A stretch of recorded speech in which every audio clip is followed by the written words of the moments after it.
Tenka pripažinti, kad einant metams ir atsiranda tokie dalykai, kuomet reikia daugiau dėmesio ir laiko skirti savo, pagalvoti apie tai, koks yra poilsio režimas, koks yra maitinimosi režimas, darbo režimas, kaip gyventi, kokį gyvenimo būdą, koks gyvenimo būdas yra priimtinas ir tiesiog daugiau laiko skirti savo sveikatinimui. Nesu kažkoks tai žmogus, kur labai viską teisingai daro kiekvieną kartą, tačiau reikia tinkamai save prižiūrinti, iš tikrųjų matosi, kad pojūčiai tiek kūno, tiek, savistovos yra visai kitokie.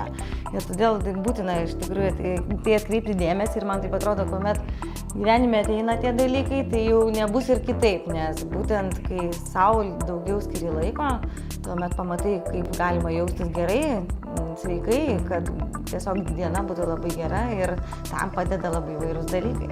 Sportas, žinoma, kad labai tiesiog būtinas kiekvienam žmogui ir turiu vieną tokią pažįstamą draugę, kuri moka labai motyvuoti ir užkrėsti kitus sportuoti. Esu ir aš labai daug kartų ir daug kilometrų nubėgusi ją ir jūs ją turbūt pažįstate. Tačiau šiuo metu atradus savo priimtinesnės funkcinės treniruotės, mėgstu treniruotės prižiūrimo treneriam, nes man šiokio tokio spyrio visuomet reikia.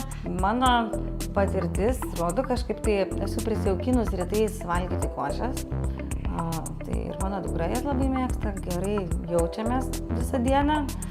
Tuomet dienos racionas būna galbūt šiek tiek paprastesnis, žuvies, nedidelių kiekių mėsos su daržovėmis, kažkokie tai užkandžiai ir vakare, vietoj vakarienės dažnai renkuosi stiklinę kefyro arba miksuotą, su vienu bananu arba tiesiog pasukas ir kefyrą. Ir dėl to yra smagu atrasti kai kurios naujus dalykus, kurie padeda dar labiau praturtinti šitą balansą. Kadangi ne visada pavyksta pasirūpinti savo pilnavertę mitybą, todėl prieš kurį laiką atradau tokį dalyką kaip skaidulos ir iš tikrųjų jau pradedu pastebėti, kad jos yra veiksmingos, padeda man neblogai jaustis.